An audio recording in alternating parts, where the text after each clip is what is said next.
Good morning and a warm welcome to your show, Sunny Mornings in Boston. I'm your host, Melissa, and it's Tuesday, February 11th. You'll be interested to know. 34 years ago, today, in 1990, Nelson Mandela's release from prison marked a pivotal moment after serving 27 years as he initiated negotiations leading to the end of apartheid in South Africa. This historic process facilitated a transition towards a more inclusive society, emphasizing reconciliation and equality. So now you know. And now, it's time for the weather report. This morning, it's mostly sunny and feels like 6 degrees, with 7-mile-per-hour wind. The sunset will take place at 5:11, and it will rise again tomorrow at 6:44. It looks like we're in for a partly sunny day with a high near 33 and a light southwest breeze. Tonight, we might see a slight chance of snow after 1 a.m. under cloudy skies with a low of 19 and gentle winds. For all you beach runners out there, the first high tide Tuesday will be at 10:15 with a low tide just after 4:30. The nearshore buoy at Cape Cod Bay reads 36 degrees for the water temperature. Looking ahead in the weather. Expect mostly cloudy skies with a slight chance of snow on Wednesday, warming up to 33. Snow is likely Wednesday night with a low around 26. Thursday brings rain and snow with a high near 39. It cools down to 21 at night. Friday will be sunny and chilly with a high near 31, dropping to 15 overnight. Saturday sees a chance of snow, reaching 34 during the day and a low of 28 at night. Bonjour, food enthusiasts. This podcast is brought to you by Versailles Cafe and Pastries in Encinitas. Nestled on El Camino Real South, just north of Encinitas Boulevard, this cafe is a haven for culinary delights. Indulge in their amazing Eggs Benedict or their gluten-free crepes. You can grab a panini for lunch or just breeze on through to get your morning coffee. They are open every day from 8 to 5. So stop on by and don't forget to tell them Sunny Morning sent you. In local news, the trial board hearing for Trooper Michael Proctor of the Massachusetts State Police concerning his handling of the Karen Reed case continued on Monday. There is no immediate decision on his future with the force. Following several hours of testimony, a police representative announced that additional hearings will be necessary. Proctor is scheduled to return to police headquarters in Framingham on Thursday, March 13th. Legal analyst Michael Coyne highlighted the potential negative impact of Proctor's conduct on the Commonwealth's case, citing offensive text messages and misconduct allegations as significant concerns ahead of Red's retrial.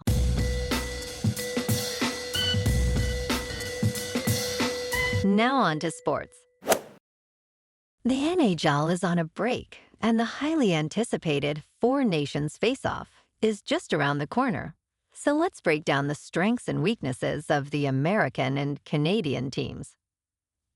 Team Canada boasts a depth of high-end talent, featuring stars like Sidney Crosby, Connor McDavid, and Drew Doughty. However, their goaltending, led by Adin Hill and Jordan Binnington, might be a concern.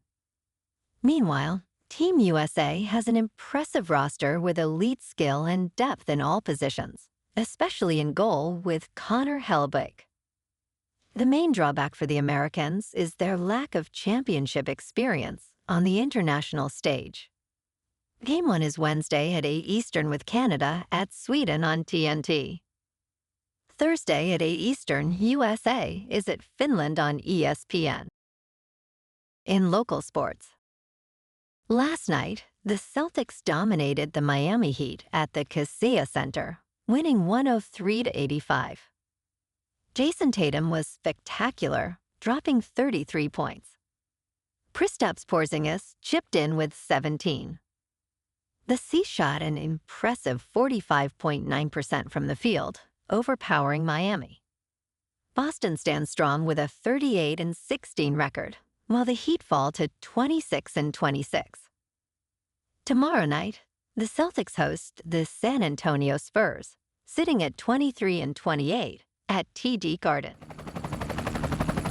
In top news, a record 126 million viewers tuned in to watch the Philadelphia Eagles triumph over the Kansas City Chiefs during the Super Bowl, according to preliminary figures from Nielsen and Fox. The broadcast averaged 111.5 million viewers, with Tubi contributing 13.6 million and 800,000 tuning in through NFL digital platforms. This marks the third consecutive Super Bowl to set a viewership record. Notable attendees included pop star Taylor Swift, cheering for her boyfriend, Travis Kelce, along with President Trump, and celebrities like Paul McCartney and Anne Hathaway. In business news, video game stocks are thriving in 2025, propelled by highly anticipated releases like Grand Theft Auto 6 and the upcoming Nintendo Switch 2. The Global X video games and esports ETFs has surged 12% year-to-date, significantly outperforming the S&P 500's 3% return. Shares of Japan-based Nintendo have risen 23%, driven by the excitement surrounding its next-generation console expected for the holiday season. Nintendo president Shuntaro Furukawa stated the company is taking risks to meet demand. Analysts project high software sales, estimating Nintendo could sell 190 million units in fiscal year 2025. In crypto movement, Bitcoin is up 1% to about $98,000. Ethereum is up 0.5% to just over 2,700. Moving on to a more local vibe. In our community spotlight on health and wellness, we are working with a national Pilates studio to bring you some free classes, so listen up. Check out Club Pilates, with several locations in the Boston area. Pilates presents a comprehensive wellness approach, cultivating strength, reducing tension, and elevating mental well-being. Scientific research affirms its benefits. So now you can check out Club Pilates for a free class. With locations in Canton, Wellesley, Hingham, Brookline, and Framingham, just be sure to tell them Sunny Morning sent you by. And now, back to the show. Let's talk science. Do people turn crazy at the airport?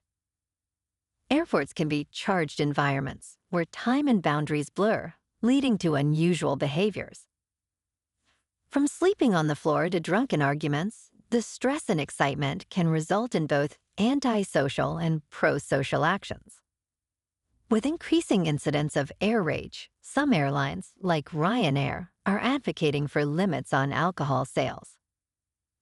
Psychologically, airports are thin places where people feel disoriented and detached from their usual identities. This can liberate some, allowing a break from routine, while others may succumb to their more primal instincts, especially under the influence of alcohol. Banning alcohol might be a necessary measure. And in entertainment news, a 22-year-old named Cameron Winter, who still lives with his parents, has released a stunning solo album titled Heavy Metal, initially discovered by GQ columnist Chris Black. This album stands out for its engaging sound and relatable lyrics. Winter, also the singer of the band Geese, crafted the album with musicians from Craigslist, including a 5-year-old bass player and a steelworker cellist.